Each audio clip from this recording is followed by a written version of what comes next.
So if anyone is new joining us today, this is class offered by the Insight Meditation Community of Washington, IMCW, and within IMCW by the Center for Mindful Living, which physically is in Tenleytown in Northwest DC, and now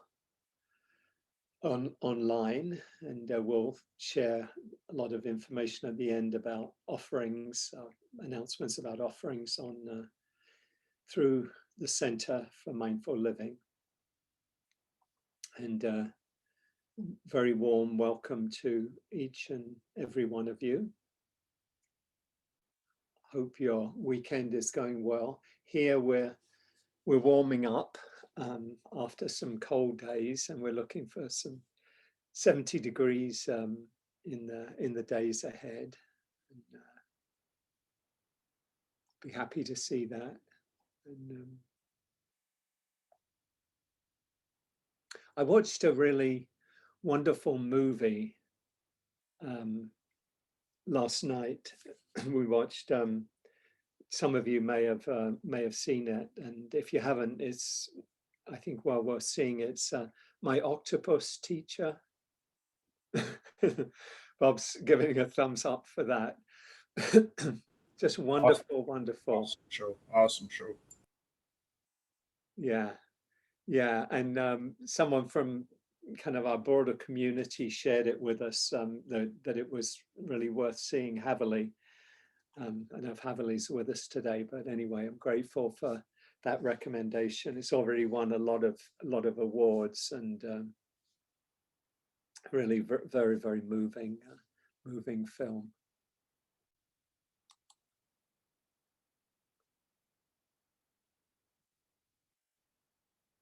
So just in terms of our time together today, we've recently been beginning with a meditation, and we'll continue to do that. I think it gives us an opportunity to kind of drop into our bodies, our hearts, our experience.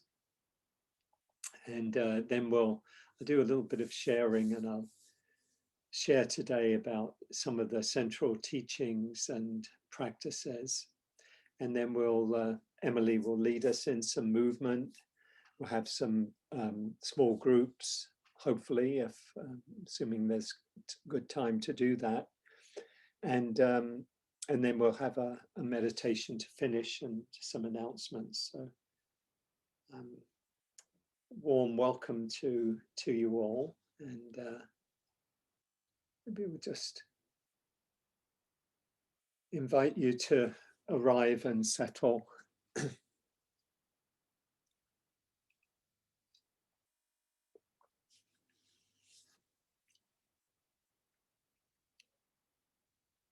Find a posture that's comfortable and relaxed.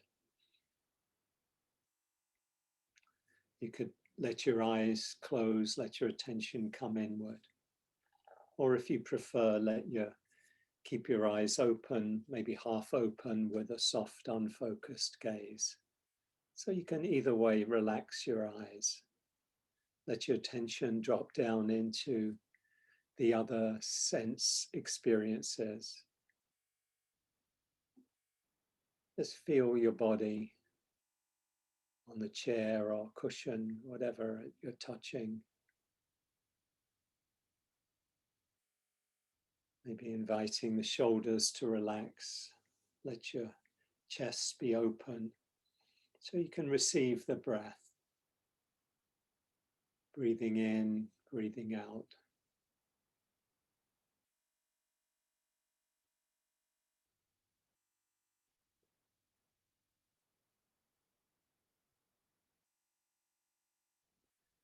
You might take a few longer, deeper breaths as a way of just helping yourself settle, relax into being here. Filling the lungs, filling the chest, and relaxing, releasing, letting go on the out breath. Imagine you're breathing out any stresses, any tensions, any busyness from the day or from the week.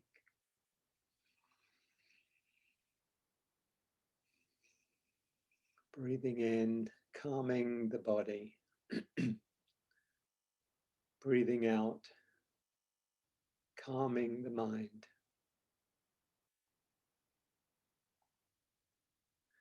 And as we begin and as we settle into being here, we'll share the poem by Martha Postlethwaite. It helps me drop into the present, create a space, a poem clearing. It says, do not try to save the whole world or do anything grandiose. Instead, create a clearing in the dense forest of your life and wait there patiently until the song that is yours alone to sing falls into your open cupped hands and you recognize and greet it. Only then will you know how to give yourself to this world so worthy of rescue.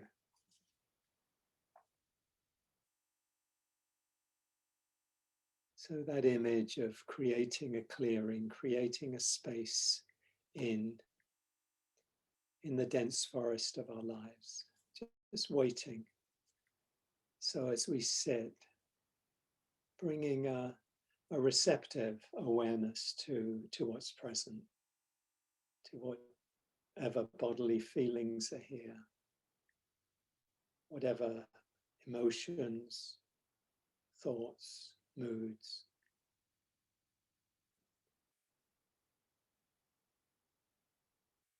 Letting yourself arrive and settle.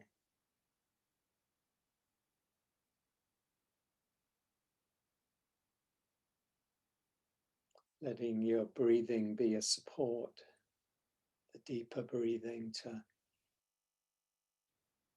help relax the body, the mind, the heart.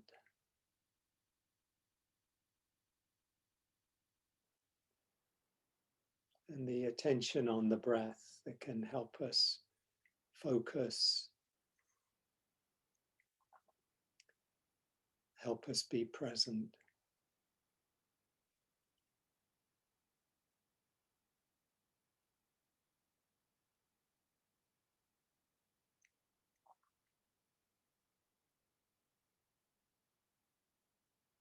You might invite a smile to your face, perhaps thinking of a loved one or someone who easily makes you feel happy or joyful.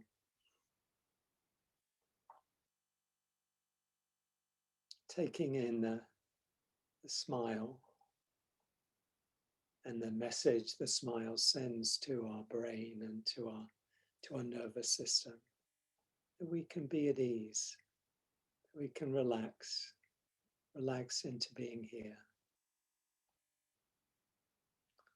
You might invite the smile down into the heart, the area of your heart, smiling into your heart.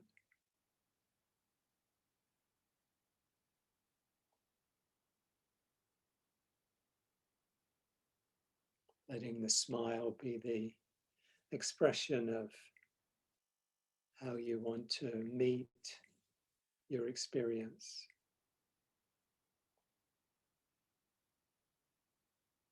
Can you meet whatever's here with the attitude of a smile, the expression of a smile? Welcoming the guests in Rumi's image, metaphor.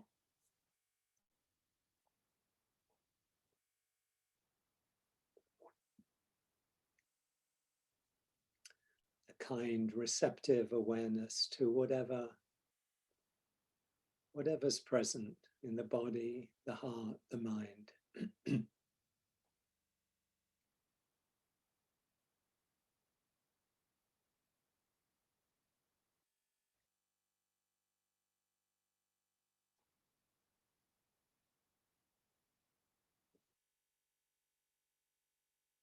You might reflect on your intention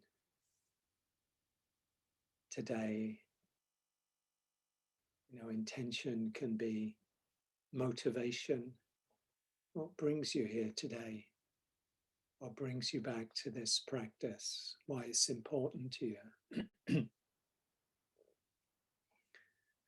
And also intention as aspiration. Excuse me.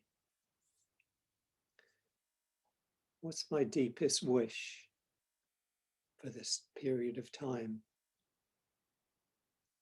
for this meditation period?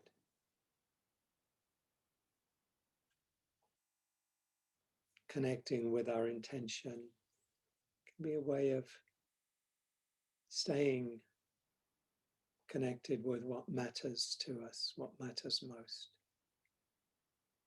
So see what comes up for you. Maybe to be as present as you can be for your experience. To be accepting of whatever comes up. Kind, friendly. Whatever your intention is, that can be the kind of the compass that moves you towards what you care most about, what you value.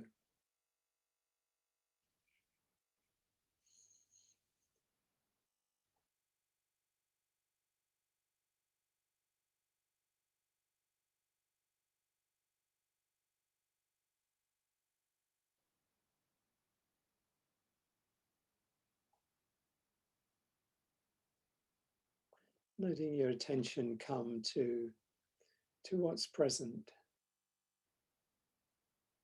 right now, what you're aware of in the body.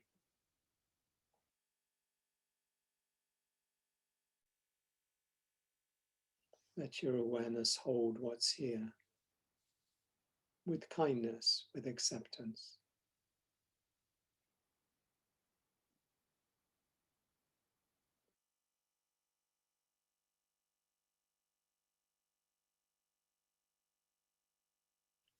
Whatever emotions or moods or mind states are present right now.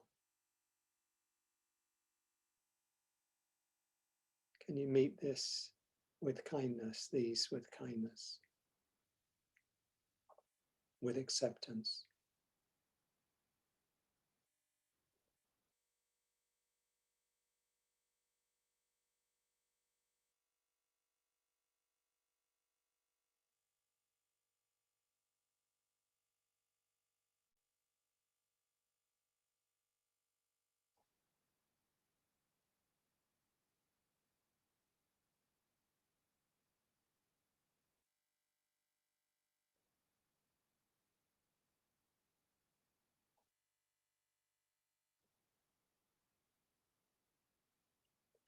Notice when the mind moves into resisting what you're experiencing, or not liking something or pushing it away. Maybe you feel some contraction, some tightness. See if you can just invite an opening to what's here.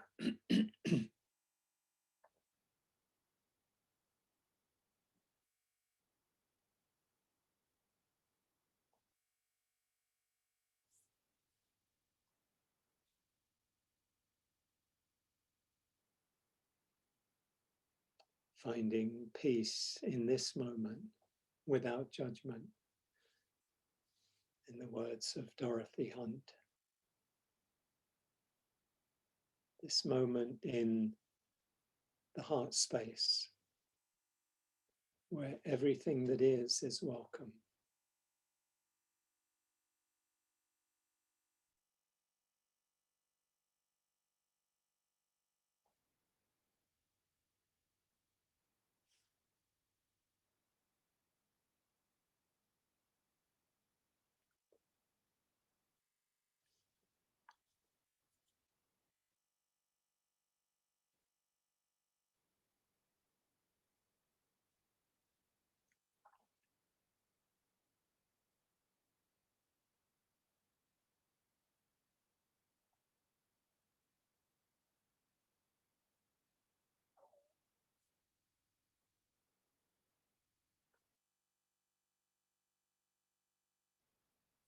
You might let the breath be an anchor for your awareness, a place that you rest your attention, that keeps you here, keeps you present with your experience.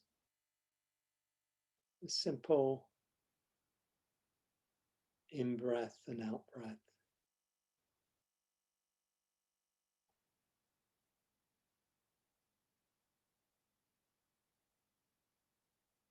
Feeling the sensations of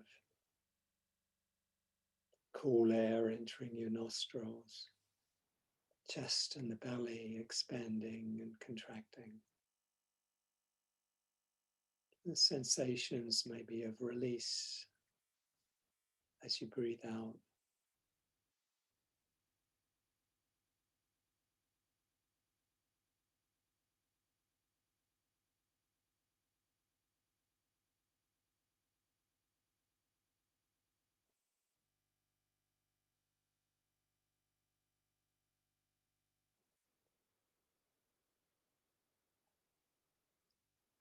Breathing in, know that you're breathing in. Breathing out, know that you're breathing out.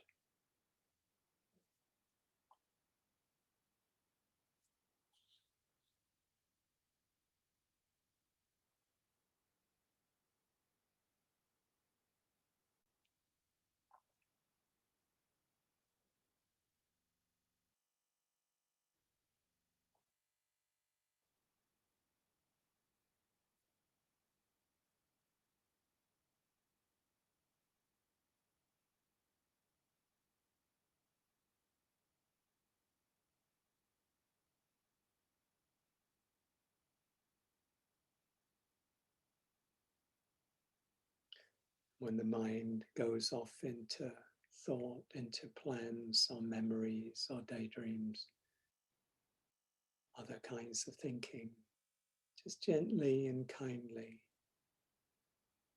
incline the mind back to the body, to the breath.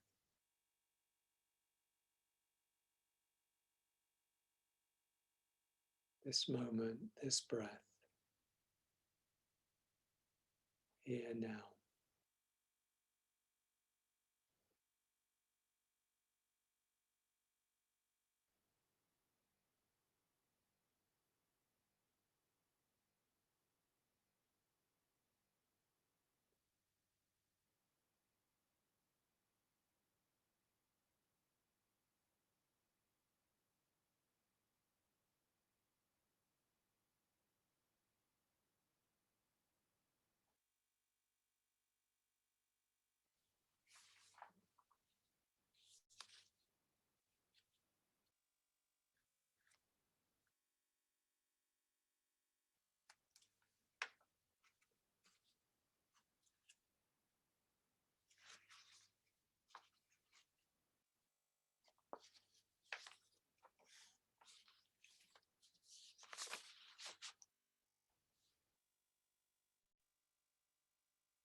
Lines of Mary Oliver's Wild Geese came to me. You do not have to be good.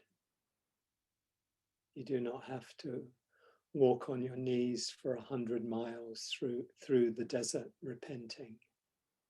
You only have to let the soft animal of your body love what it loves.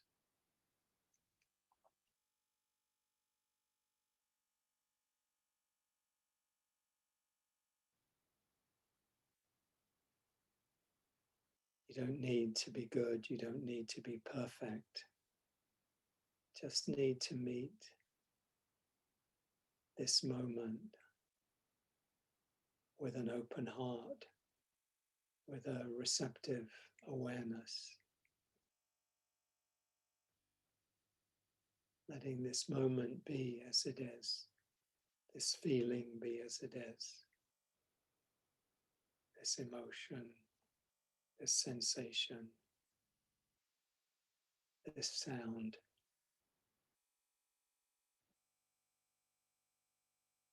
letting it all come and do its dance, and then to go, to pass when it's ready to go.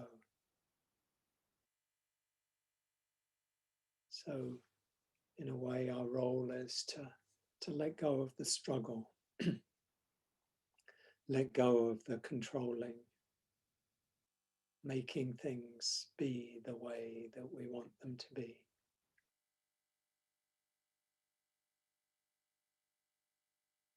Now, being in this kind of wrestling match with our experience, to just choose to put that down and let it all come and go, let the experience come and go. Choose to change our relationship to what's arising, bringing kindness, bringing acceptance, inviting these qualities and attitudes.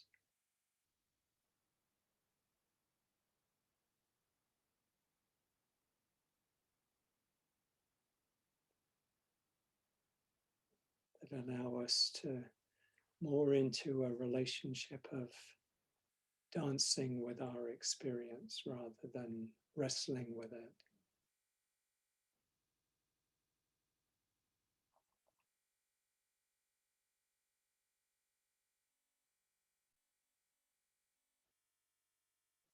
So letting the container of awareness and kindness, this kind of knowing quality of the mind, letting it hold whatever is present.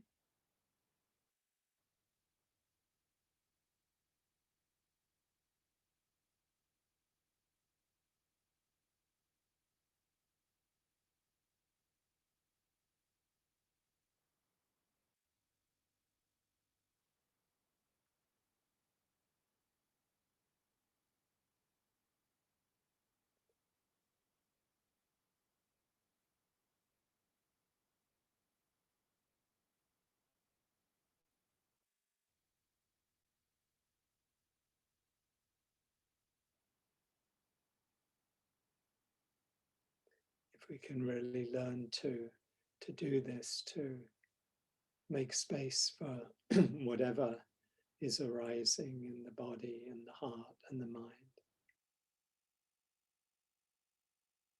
Our struggle with the world will be at an end, to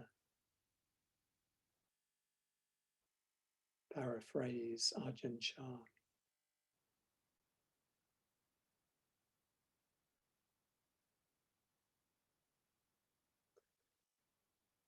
And Trungpa Rinpoche said, you don't need to struggle to be free.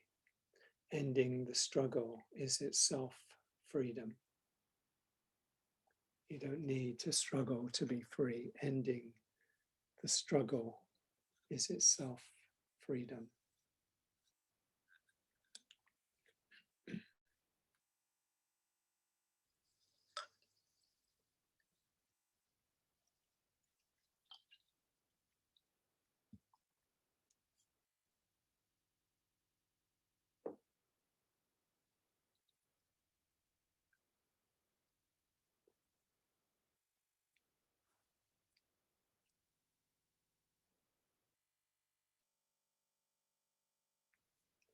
Mary Oliver's poem goes on. Tell me about despair, yours, and I will tell you mine. Meanwhile, the world goes on. Meanwhile, the sun and the clear pebbles of the rain are moving across the landscapes, over the prairies and the deep trees, the mountains and the rivers. Meanwhile, the wild geese, high in the clean blue air, are heading home again. Whoever you are, no matter how lonely, the world offers itself to your imagination, calls to you like the wild geese, harsh and exciting, over and over, announcing your place in the family of things.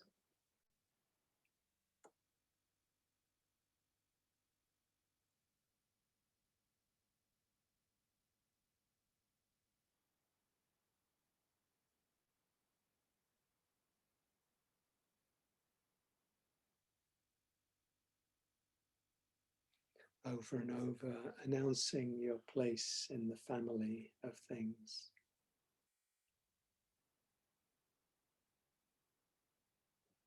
You might feel yourself here in this family, in this community.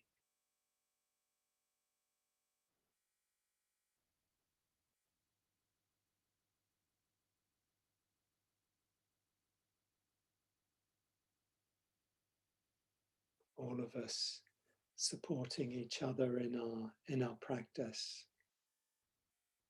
in our journey to awakening.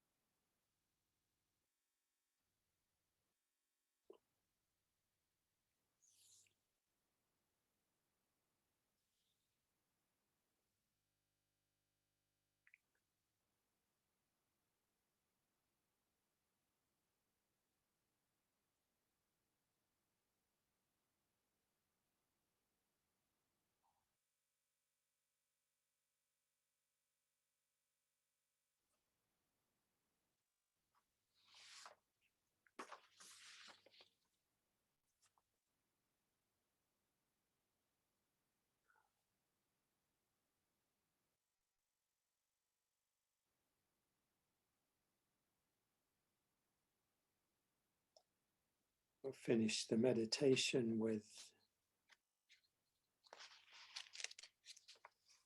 Pablo Neruda and his poem, Keeping Quiet, A Callarse. Now we will count to 12 and we will all keep still. For once on the face of the earth, let's not speak in any language. Let's stop for a second and not move our arms so much. It would be an exotic moment, without rush, without engines. We would all be together in a sudden strangeness. Fishermen in the cold sea would not harm whales, and the man gathering salt would not look at his hurt hands. Those who prepare wars, wars with gas, wars with fire, victories with no survivors, would put on clean clothes and walk about with their brothers in the shade, doing nothing. What I want should not be confused with total inactivity. Life is what it's about. I want no truck with death. If we were not so single-minded about keeping our lives moving, and for once could do nothing, perhaps a huge silence might interrupt this sadness of never understanding ourselves and of threatening ourselves with death. Perhaps the earth can teach us, as when everything seems dead and later proves to be alive. Now I'll count up to 12 and you keep quiet and I will go.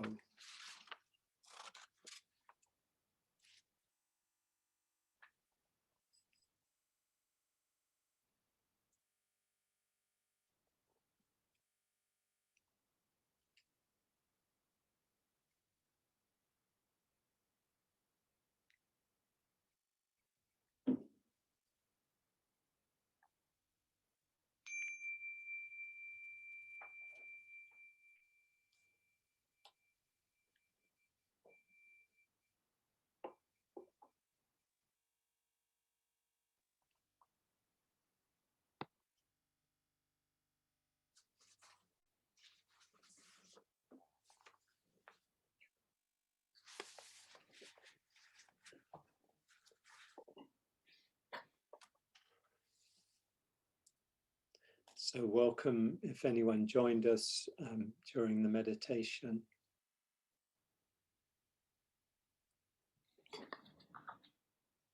I want to share a few reflections this morning on the Buddha's teaching on the Four Noble Truths. Some of you may know I've been got a course coming up in a couple of weeks, and so I've been preparing for this course on the Four Noble Truths. And I've been thinking a lot about this teaching. You know, you've probably, if you've been here in recent weeks, you've probably heard me give this simile of the elephant's footprint. The Buddha said that all of his teachings fit within this teaching of the Four Noble Truths in the way that every animal's footprint fits within the footprint of an elephant. So kind of a nice image of all of the teachings fitting in within these teachings of the Four Noble Truths. And, you know, I've been practicing for 30 years or so, and I never failed to be really powerfully impressed and inspired by these teachings. These teachings on the Four Noble Truths, which I feel are both very simple and also really profound. By that I mean, it's actually quite simple to say what these teachings, these Four Noble Truths are, these kind of propositions. I often think of them as four noble propositions for hypotheses or propositions that can be tested in our experience, you know, so we don't have to believe them. They're not something to think, oh yeah, there's suffering, I believe there's suffering. There's like, can I actually experience it? Can I feel it? And second, you know, third, fourth, etc. Noble truth. So they're very simple in that way, but they're it's also a really profound teaching, and it can help us go all the way, take us all the way really from, you know, wherever we are, you know, and that might be a very, you know, it could be a very dark place, it could be a very painful place or time in our life, that these teachings, by pointing us back to our direct experience, can take us all the way to complete freedom from suffering. This is the kind of the promise that the Buddha made, really, was to say, you know, see for yourself what happens when you bring awareness to your experience. So just to say, you know, very simple in practice. The first is that suffering is an intrinsic part of human existence. Now, sometimes people are confused. You know, they think that the Buddha said life is suffering, or all life is suffering. He never said all life is suffering. He never said life is just about suffering. There's obviously lots of other things going on. There's joy, there's beauty, there's all of these things. More, he's saying there is suffering. Life includes suffering. Life, you know, suffering is definitely an intrinsic part of life. And this is the first noble truth that is to be, you know, to be investigated, to be understood in our own experience. So look in your own experience. Do you experience suffering in your life? You know, and then talk about what exactly do you mean by suffering, because some suffering is a kind of a big word, and it can mean a lot of things or possibly include a lot of things. But what I like to think of it as is really as a sense of unsatisfactoriness, you know, things not being the way we want them to be. And the second of these propositions, these noble truths, is that suffering has a cause. And that cause, the Buddha says, is craving. We're wanting things to be a certain way, wanting to have certain things. And craving too has a broader meaning than we normally give to it. Craving, we think of, when you think of like an addiction, we think of craving in that, like, I gotta have this. It's like, this whole body and mind is contracting around this thing that we think we need, that will help ease our suffering and help us feel good, that craving. But craving also has, craving has a wider meaning than that. It can mean, what we don't like, resisting what we don't like. It can mean any way that we're really, excuse me, that we're really in struggle with our experience, wanting things to be other than they are. And the Buddha said that craving, this going out and, trying to make things the way we want them to, is actually rooted in ignorance, in not seeing things as they really are. So we look for beauty in what can't provide beauty. We look for permanence in what can't provide us with permanence. We look for reliability in things that aren't ultimately reliable.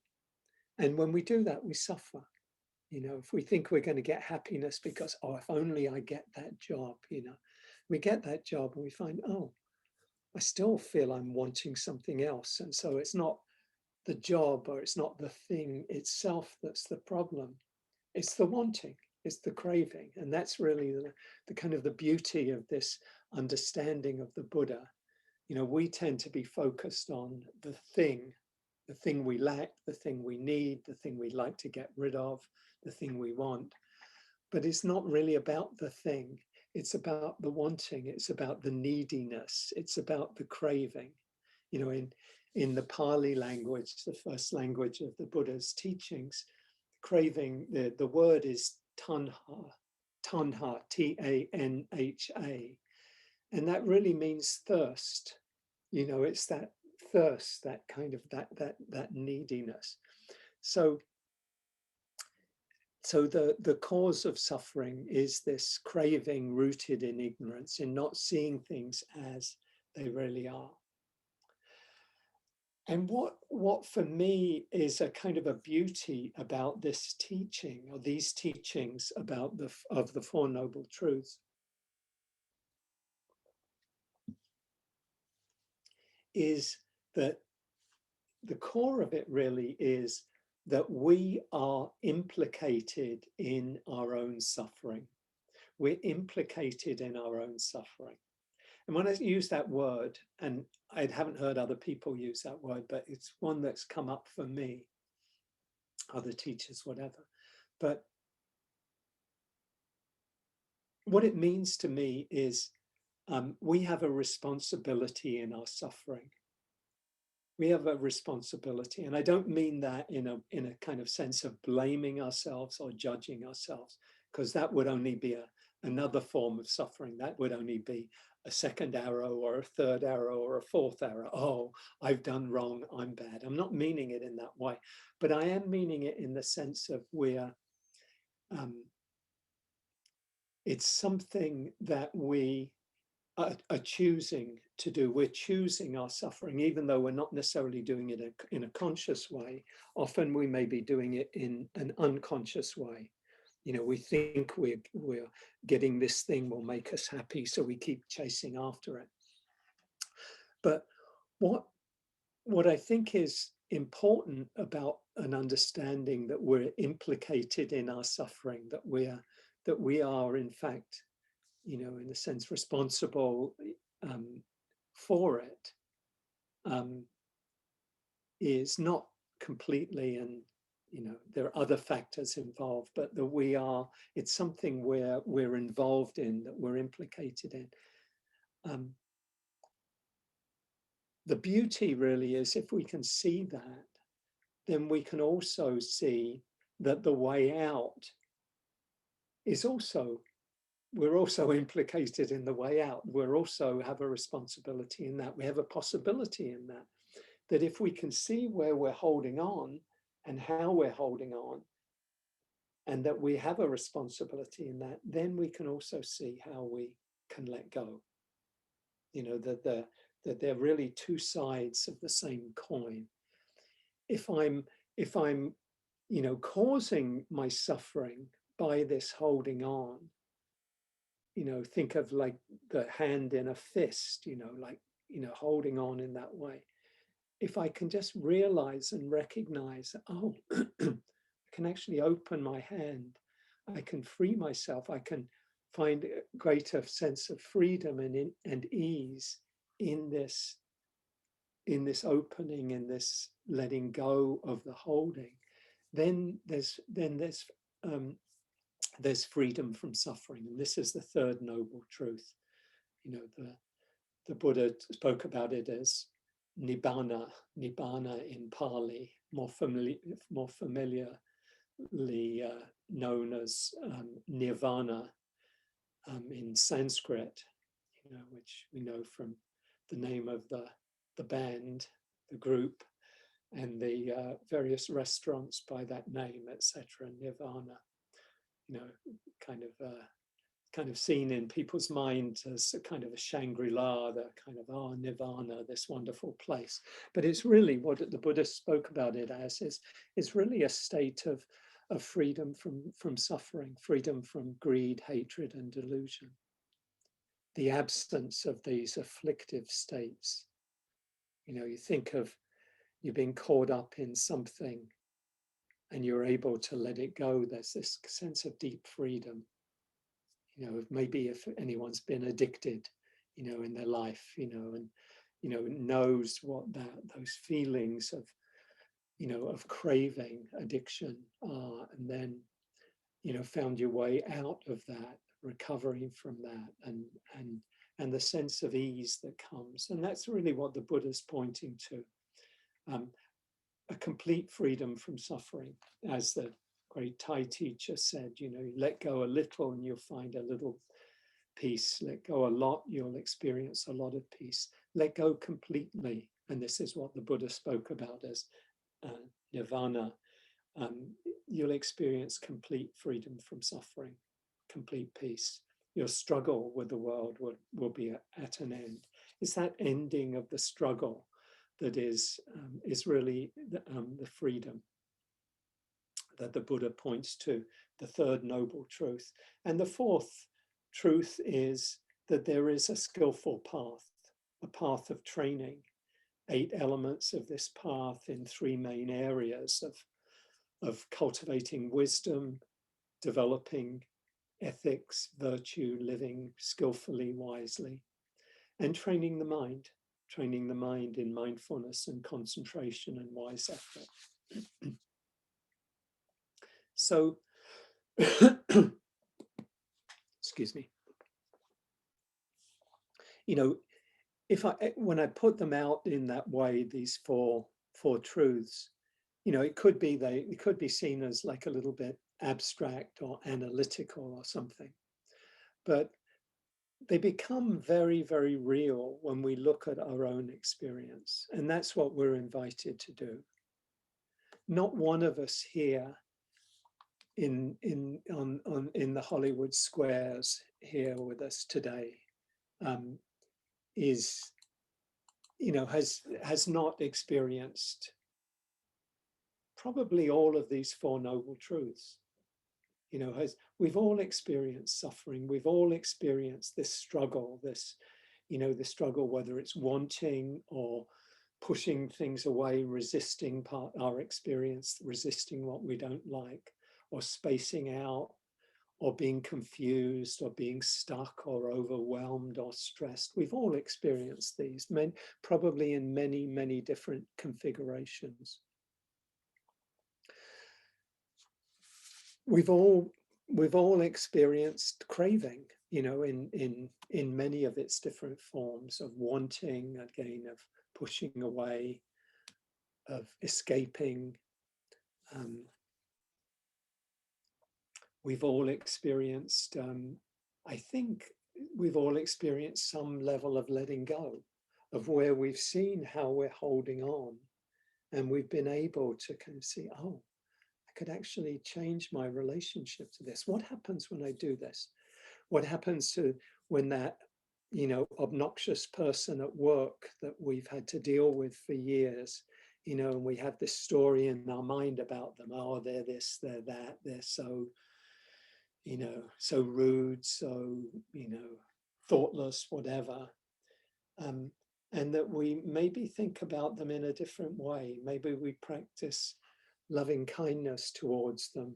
And over time, maybe something shifts, and we think, oh, we maybe see their humanity. Maybe we see some of the causes that make them into, being difficult for us in some ways. And over time, we might even find a way to kind of see, okay, this is just another human being, maybe with a personality that rubs, in difficult ways with mine, but nonetheless, not, an unreal other, using Tara Brach's phrase, not an unreal other, just another expression of humanity. And maybe in doing that, we find some space, some freedom, some letting go. And we can do this in many, many different ways. The more we become familiar with that letting go, the more it opens up the possibility of other forms of letting go, I think. And then the fourth, noble truth is just that there is a skillful path to freedom, to letting go, path of practice, which we've already explored and practiced together today, which is the practice of mindfulness, practice of concentrating, focusing the mind, practicing wise effort, practice of living and speaking and acting skillfully, practice of cultivating wisdom, cultivating seeing clearly and letting go, cultivating wise intention. All of these ways that we help open our hearts, help open our minds, let go, find the ways of letting go.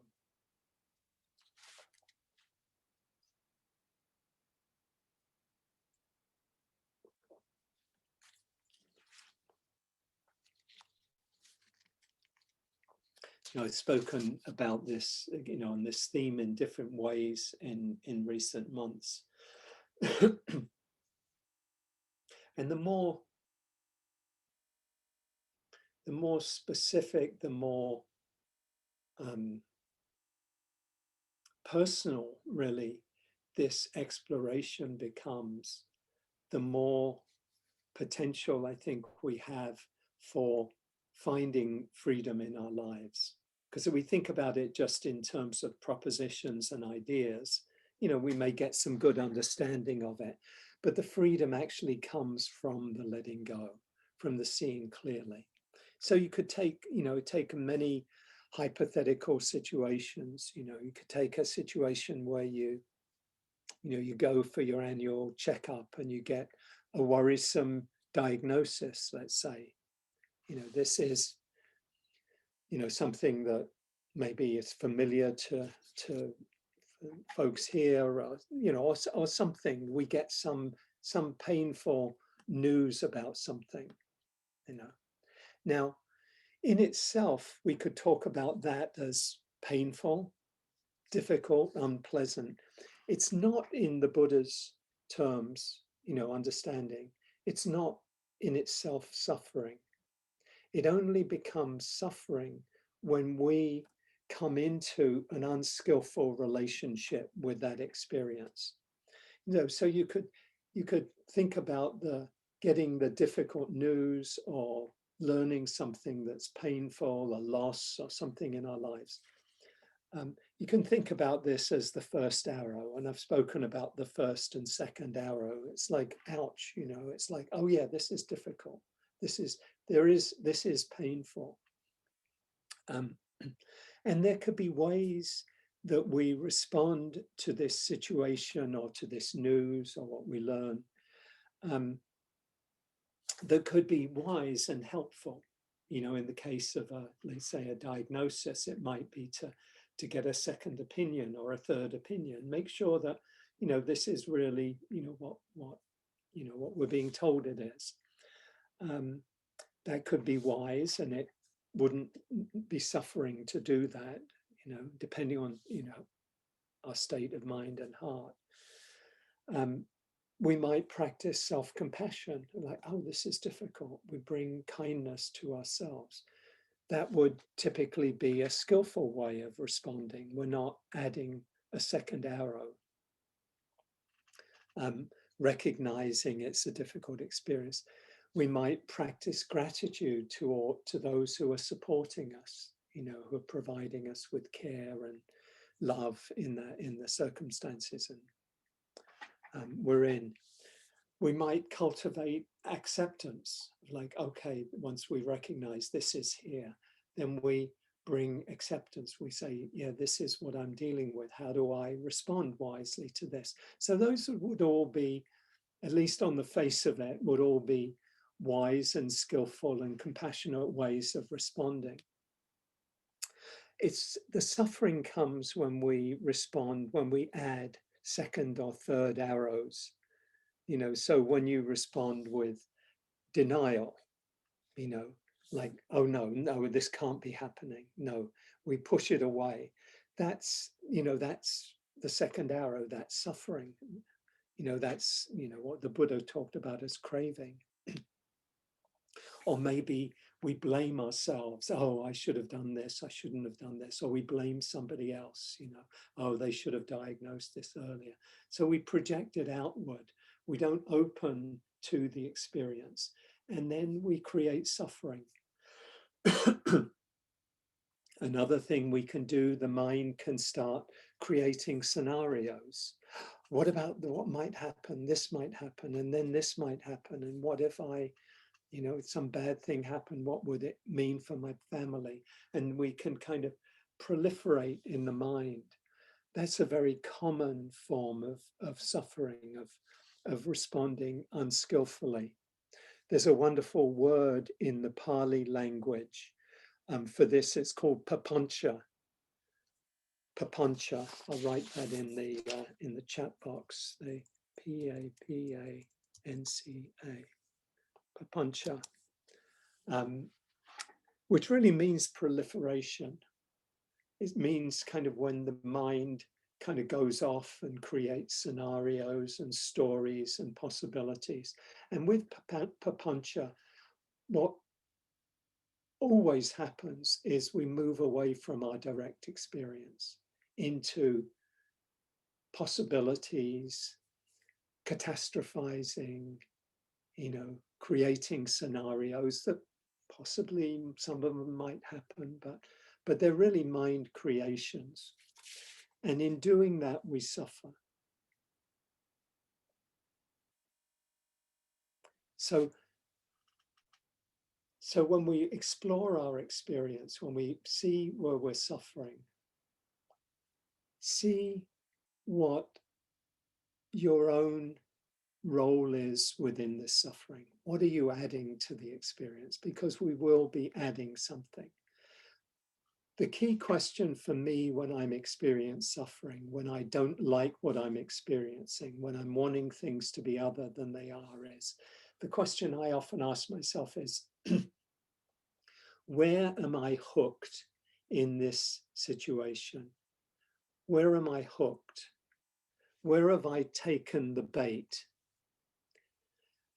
Sometime in the last year or so, I spoke about Pema Chodron, a word she uses that comes out of the Tibetan tradition, and it's a word called, the word is Shenpa, S-H-E-N-P-A. And Shenpa is really this quality of being hooked. It's like a fish that's taken the bait. You know, where am I hooked in this situation? If we can connect ourselves with where we're hooked, because we're always, or at least we're almost always hooked to something. We're wanting something to be a different way. We're not liking things as they are. We're adding something to our experience. We're resisting our experience. We're doing something that's unskillful. And in this way, we're getting hooked, like the fish, you know, seeing the nice, attractive hook and kind of, and grabbing for it, you know, and then suffering on account of it.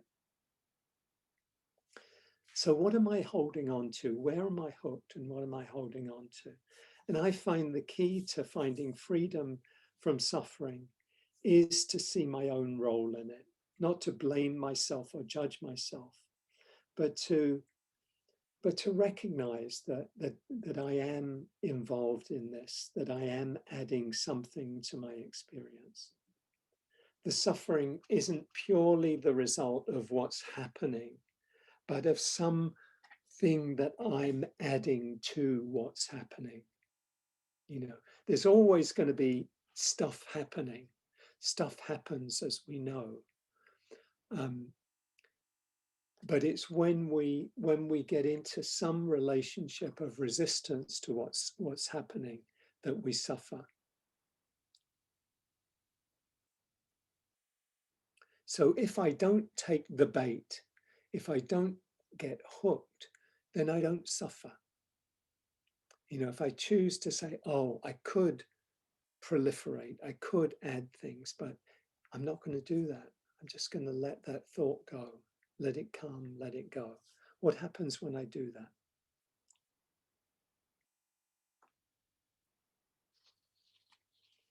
So once I can see where I'm hooked, then I can begin to get unhooked.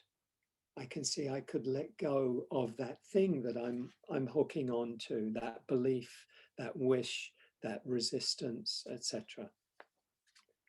But if I don't find the hook, if I don't connect with the hook, my own responsibility, then I'll continue to suffer. I'll keep going round and round, what the Buddha called on the wheel of samsara, going from suffering to suffering. You know, the kind of suffering that creates more suffering, as Ajahn Chah said, where we think, you know, it's like, you know, like being, you know, addicted. You know, we think, I need this. I'll be okay if I have the drug, the drink, whatever.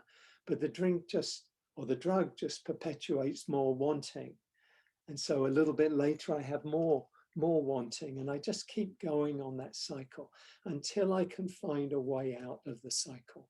And the way out of the cycle will always involve, I think, always involve putting a spotlight on the clinging itself, on the craving itself, turning the spotlight on that and say, okay, the question that is a really powerful one for me is, what would I have to stay with? What would I have to be with if I weren't to go after this thing?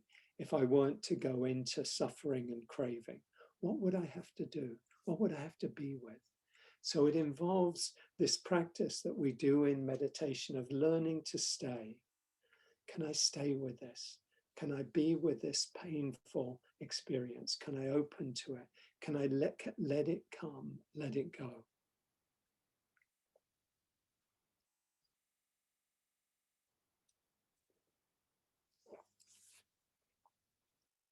You know, when we're in a situation, probably all of us are familiar with this, where we're in some conflictual relationship with somebody.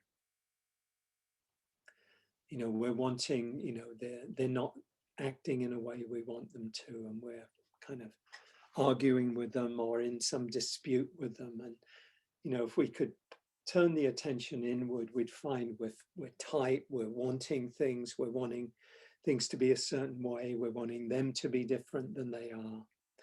And in that situation, you know, we're hooked again. And when we're hooked, you know, as I've said, we're always implicated. But this doesn't mean that we're the only one that's implicated. It doesn't mean that somebody else, you know, isn't acting unskillfully. They may well be acting unskillfully. They may be being a pain in the ass, you know, in objective terms. But even if they are, there's something that I'm holding on to that I can, they could be a pain in the ass, but I don't need to be, don't need to suffer on account of it. Is this teaching of the Buddha, this story of the Buddha? Maybe I'll finish with this because I've gone on a bit long. In relation to this, pardon me, one day the Buddha and a large following of monks and nuns were passing through a village. The Buddha sat down to teach, but one young man stood on one side watching, and as the crowd grew larger and larger, to him it seemed that there were too many people traveling from the city to his village, and each had something to sell or teach. Impatient with the bulging crowd of monks and villagers, he shouted at the Buddha, "Go away, you just want to take advantage of us. You teachers come here to say a few pretty words and then ask for food and money." But the Buddha was unruffled by these insults. He remained calm, exuding a feeling of loving kindness.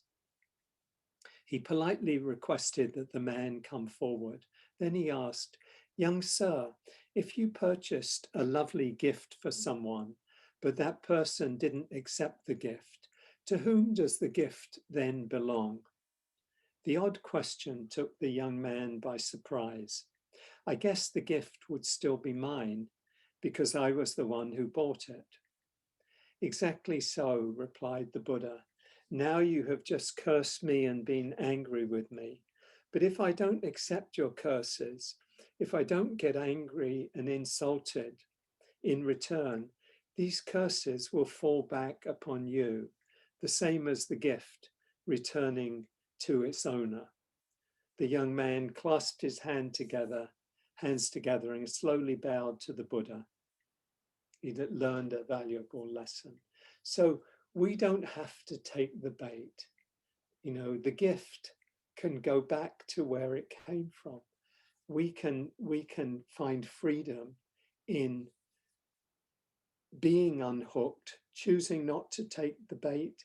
But if we have taken the bait, see that we don't have to keep coming back and taking it again and again, that we can let go a little and we'll experience a little freedom, a little peace. Let go a lot, we'll experience a lot of freedom.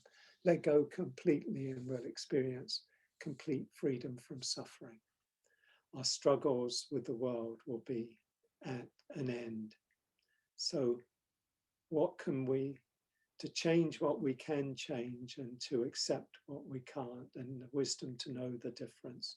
So I'll pause there. I hope there's some food for thought, food for reflection, and invite Emily to lead us in some movement. Thank you. Thank you, Hugh. Yes, great ideas there. So I invite everyone to stand up and find your feet swaying from side to side, and then open up your arms, twisting from one side to the other, engaging in the space around you.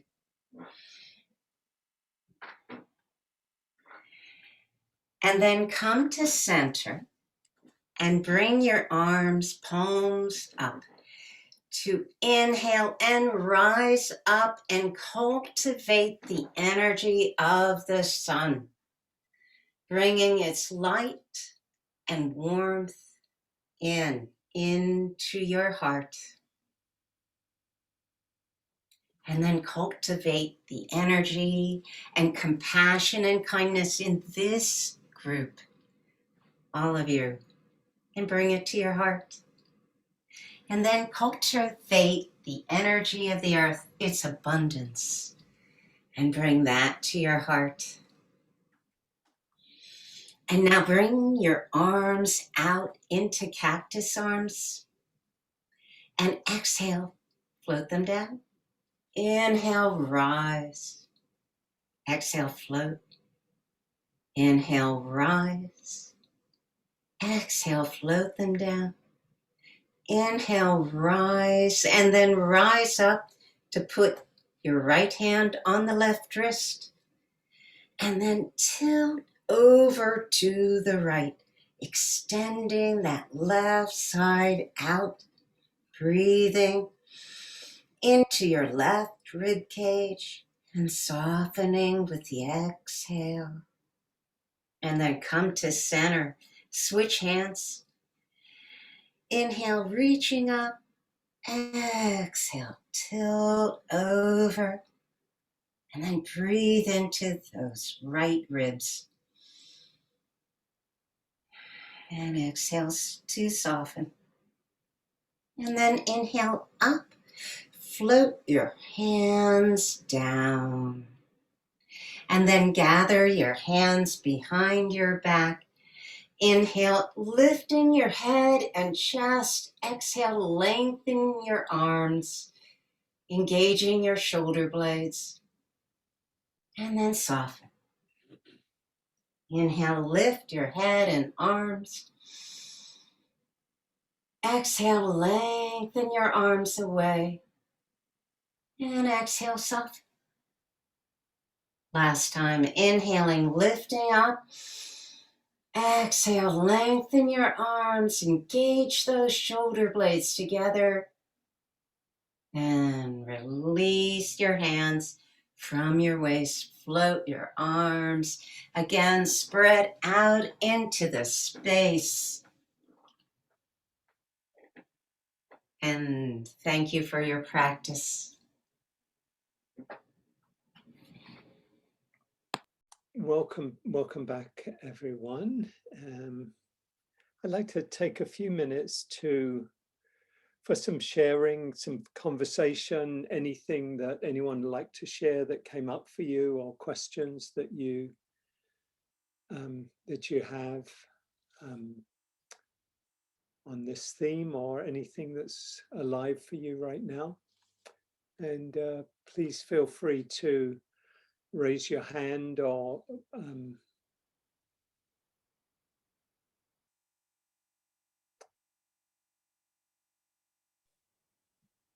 looks like Francine would like to share, Hugh. Go ahead, Francine. Thank you. Thank you. So I just shared this with my small group, but I don't know. I know what increases the suffering. I don't know how to get past it. And the small amount of facts is that I went to I love physical therapists. They're my heroes as a general matter. They've helped me throughout my life. And I was sent to one who was really incompetent, who did damage as opposed to just leaving me either the same or better off. And what I realized in your talk was that, and I'm working toward getting myself back, okay, with a different doctor. But the thing that causes even more suffering is the blame. And the other day, I got an email from the incompetent physical therapist, and the email was something like, "So excited, I'm expanding my practice." And all I wanted to do is I want to go to her place and I want to kill her. I want to shut her down. I want to write a review that levels her to the ground. I'm being totally transparent here. And that really triggered me because I know that the blame doesn't help me. So I keep on trying to let it go, forgive her. I do that. And then I saw that email. And oh my God, right there again. So I know what the issue is, and I don't know how to get myself out of it, because I have tried to meditate on forgiving her and letting it go, and I have not been obviously successful yet. So any ideas I am open to. Thank you, Francine. The first thing to say, I think, is the first step is to recognize, recognize the suffering, recognize that in contrast to the Buddha, who said, I don't want the letter, I'm not accepting it, return to sender, you're saying, bring it on. You know, and so to recognize that and to recognize the suffering that it's causing you, and you know that you are causing yourself, and not just you, because we all do some version of that. We are causing it, but we're choosing to say, yes, I will accept this. And because it gives me some kind of, you know, in some ways, some kind of good feeling, it gives me some benefit, you know, I think in my mind to get caught up in it, you know, that sense of, you know, in some way we feel good about feeling righteous, you know, we're right and these people are wrong and they're bad and they're doing the wrong things and they shouldn't even have a license and all of that. And so we get really hooked onto that story and hooked on that sense of good people, bad people, you know, and this person is obviously in the bad people category. And so to recognize first that we're doing that, and to secondly, recognize it's painful, that we're suffering, that you're suffering. So bring self-compassion. That's a really important practice to recognize. I mean, to cultivate self-compassion, kindness to yourself, care to yourself, caring about your suffering. And the more you can reflect on it and think that, you know, reflect that this isn't serving you, that it, you know, that it's just keeping you kind of hooked into this us and them, I'm right, they're wrong kind of place. And you're the one that's suffering. It's like we're holding a burning coal and we're thinking by holding it that the other person is suffering, you know, is getting their just desserts, but we're the one that's suffering. So understanding that, and then little by little, because it may not be possible to just let it go all at once, but just practice letting go. Can I let go a little? Can I see the way I'm suffering? Can I choose to, you know, to not identify with the story of, see, when I just seeing like, oh, there I go, I'm thinking about them and what I'm going to do and what I'm going to say, and etc. I say, okay, can I let that go? Come back. Let yourself feel what you're feeling in the body, because there's some unpleasantness that's giving rise to more thoughts about what I can do and what I can say, because we don't like this feeling we're having. And it's kind of letting it out in some way, relieving the tension by being in that story and thinking about it. So rather than being in the story, just practice opening to the unpleasant feeling. Okay, can I breathe into this? Can I feel it? Maybe putting your hand on your heart and recognize, okay, this is hard. Take some deeper breaths. So, you know, so it's a practice. It's a training of the mind. It's not easy, because if it were easy, then we probably wouldn't be caught up in these painful patterns. We'd have found a way out by now. So just being kind to yourself and step by step, moment by moment, you know, learning to be with the difficult and learning to let go of what doesn't serve us. What makes it particularly hard is I'm not back to where I need to be for what she did. It's not like I've recovered. Right. You know, if I had, I think it would be so much easier. Yeah. But I'm still plagued with that. So that really helps get me going. Yeah. Yeah, and to recognize that and you know, be compassionate to yourself, that is, yeah, it's hard, and it's natural. It's not, you know, I mean, it's not, you know, it's not bad that the mind is doing this, but the more we fuel these kind of responses, the more we'll stay hooked in, you know, in that kind of cycle of suffering. And so the letting go, you know, often step by step, little by little. This is what the the practices can help us do.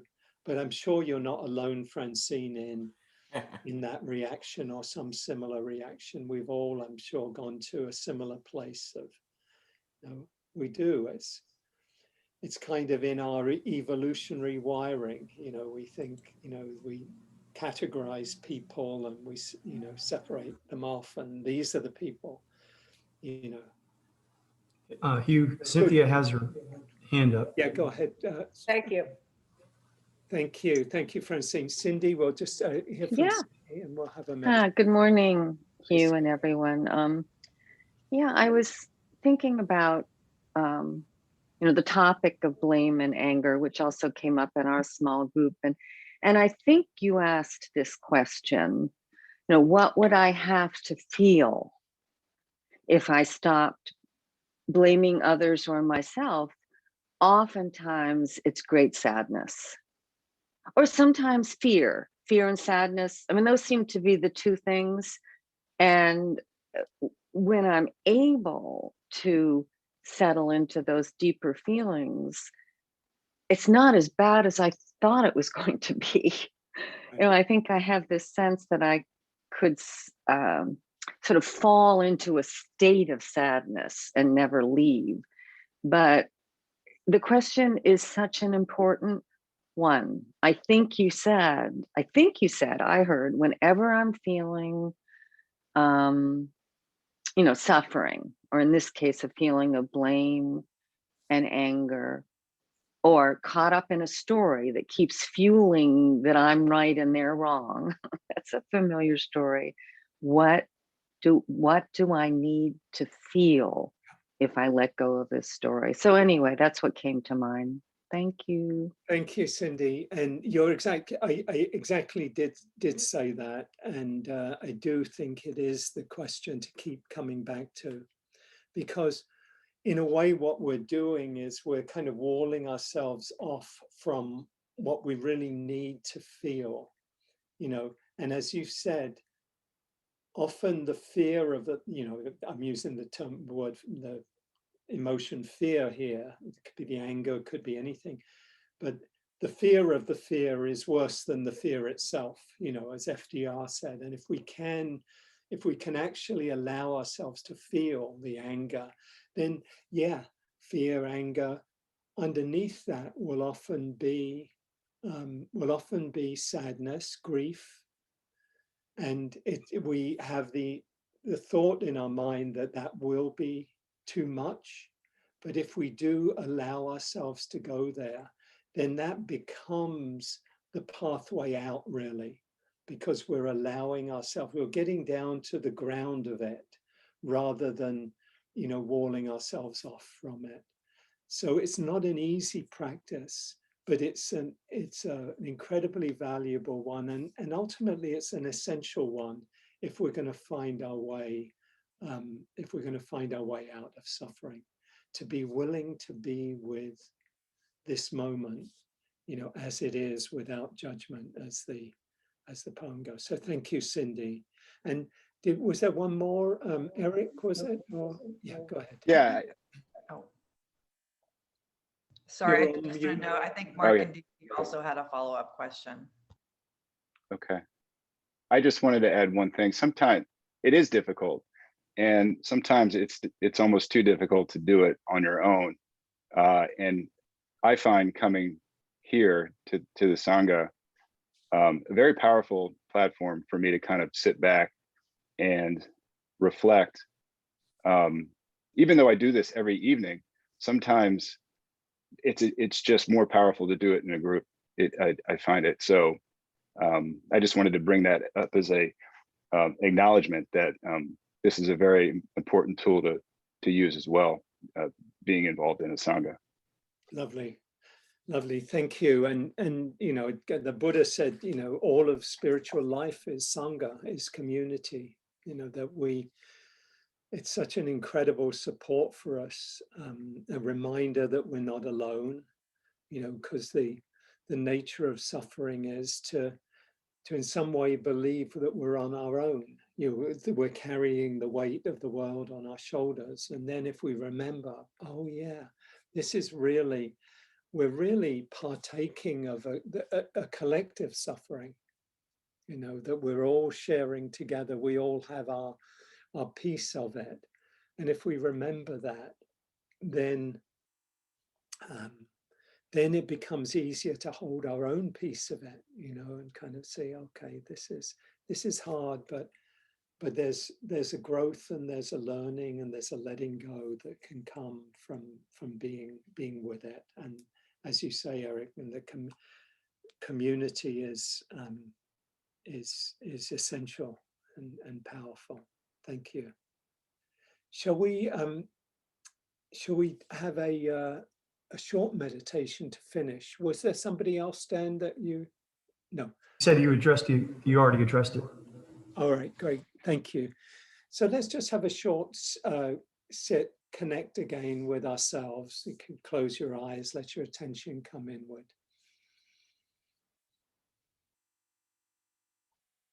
In just these last few minutes together, feel the connection with us, among us, between us all.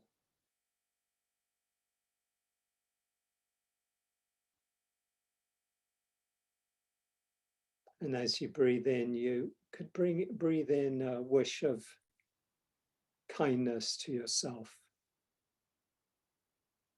Breathing in kindness, care for yourself, for your own difficulties and challenges. And breathing out kindness and care to everyone else here. May you be happy. May you be safe. May you be held in loving kindness. May you live with ease and with kindness.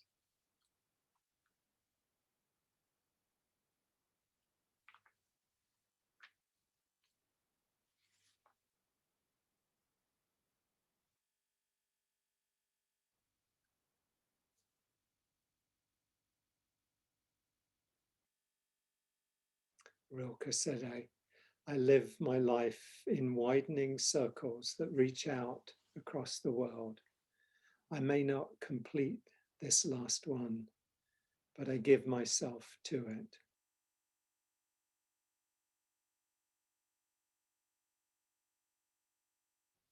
I circle around God, around the primordial tower. Been circling for thousands of years.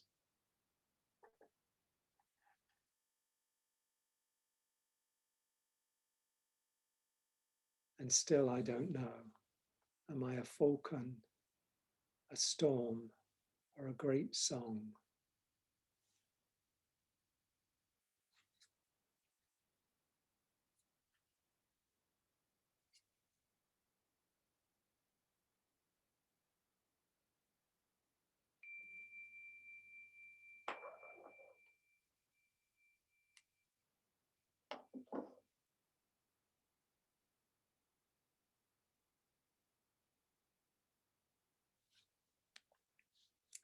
So thank you for everyone for your presence. We'll share a few announcements to finish.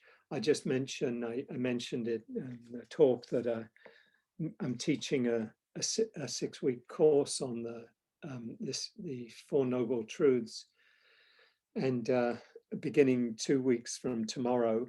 And if you're interested, I'll put the link on. It's on the IMCW website, and I'll put the link in the chat. But the idea of the class is you know, it's not a conceptual. It's not just about the ideas and the concepts, but it's really about finding how we can free ourselves from suffering. How these teachings can help us kind of to let go of suffering and find freedom. So love if you could join us. And just mention as well, there's, I think most of you know, but if in case anyone's new, there's no charge, no cost for the class, but you're invited if you're able and inclined to do so to make a contribution. The contribution supports teacher, in this case me, to continue teaching, and grateful for your support.